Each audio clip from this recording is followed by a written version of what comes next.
Hi all. അപ്പോൾ എല്ലാവരും തന്നെ 10th ബോർഡ് എക്സാം കഴിഞ്ഞ് ഫുൾ മാർക്ക് വാങ്ങി ഗംഭീരമായി പഠിച്ച് പ്ലസ് വൺ പ്ലസ് ടു എന്ന് പറയുന്ന വലിയ കടമ്പ കടക്കാൻ വേണ്ടി പോകുന്നവരാണ്.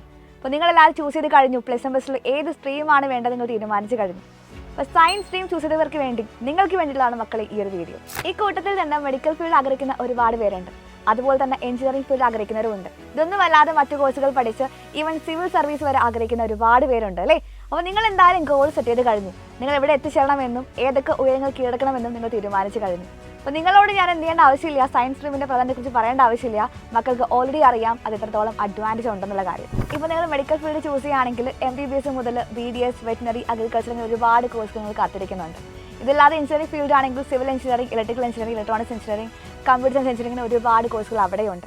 ഇതല്ലാതെ മക്കൾ സെൻട്രൽ യൂണിവേഴ്സിറ്റി കോഴ്സുകളാണ് താല്പര്യമെങ്കിൽ അവിടെയും ഒരു കോഴ്സുകൾ നില നിങ്ങളെ വെയിറ്റിംഗ് ആണ്. അപ്പോൾ എന്തായാലും ഒരു കോമ്പറ്റേറ്റീവ് എക്സാം എഴുതിയാൽ മാത്രമേ നമുക്ക് എന്ത് ചെയ്യാൻ പറ്റുള്ളൂ, ഒരു പ്രൊഫഷണൽ കോഴ്സിലേക്ക് എത്തിച്ചേരാൻ വേണ്ടി പറ്റുള്ളൂ. അപ്പോൾ അത് ക്രാക്ക് ചെയ്യണമെങ്കിൽ പ്ലസ് വൺ പ്ലസ് ടു സിലബസിൽ നിങ്ങൾ സ്ട്രോങ് ആവേണ്ടത് അത്യാവശ്യമായിട്ടുള്ള കാര്യം തന്നെയാണ്. ഇതിൽ തന്നെ മാത്തമാറ്റിക്സിൻ്റെ പ്രാധാന്യം എടുത്ത് പറയേണ്ടതാണ്. നമുക്കറിയുന്ന കാര്യം തന്നെയാണ് ഫിസിക്സ്, കെമിസ്ട്രി, മാത്തമാറ്റിക്സ് എന്ന് പറയുന്ന ഈ 3 സബ്ജക്റ്റിന് ക്യുആർട്ട് എക്സാം മുതൽ അങ്ങ് JEE എക്സാം വരെ വളരെ വലിയൊരു പങ്ക് തന്നെയുണ്ട്. ഇനിയിപ്പോൾ ബയോളജി ആണെങ്കിലോ നീറ്റ് എക്സാമിന് വളരെ വലിയ പങ്ക് ബയോളജി തന്നെയാണ്. അതുകൊണ്ട് തന്നെ physics, chemistry, mathematics and biology ഇത്ര സബ്ജക്റ്റ് നമ്മൾ സ്ട്രോങ് ആയേ പറ്റുള്ളൂ, കൂടുതലായിട്ട് ഫോക്കസ് ചെയ്തേ പറ്റുള്ളൂ. നമുക്കറിയുന്ന കാര്യമാണത് അല്ലേ. അപ്പോൾ കോമ്പറ്റേറ്റീവ് എക്സാമിന് ക്രാക്ക് ചെയ്യാനും പറ്റണം, ഈ സബ്ജക്റ്റ് സ്ട്രോങ് ആവുകയും ചെയ്യണം. അപ്പോൾ എങ്ങനെയാണ് പ്ലസ് വൺ പ്ലസ് ടുവിനൊപ്പം ഇത് ചെയ്യാൻ വേണ്ടി പറ്റുക? നിങ്ങളെല്ലാവരും ചിന്തിക്കുന്നത് അത് തന്നെയായിരിക്കും. നിങ്ങൾ ആരും പേടിക്കേണ്ട ആവശ്യമില്ല. സൈലം നിങ്ങൾക്കായി മുന്നോട്ട് വയ്ക്കുന്നു Xylem ഇൻറ്റഗ്രേറ്റഡ് ബാച്ച്. അതായത് plus one plus two board എക്സാമിലെ സിലബസ് നിങ്ങൾ പഠിപ്പിക്കുന്നതോടൊപ്പം തന്നെ എൻട്രൻസ് എക്സാമുകളായിട്ടുള്ള നീറ്റ് JEE കോച്ചിങ് ലഭ്യമാക്കുന്നു.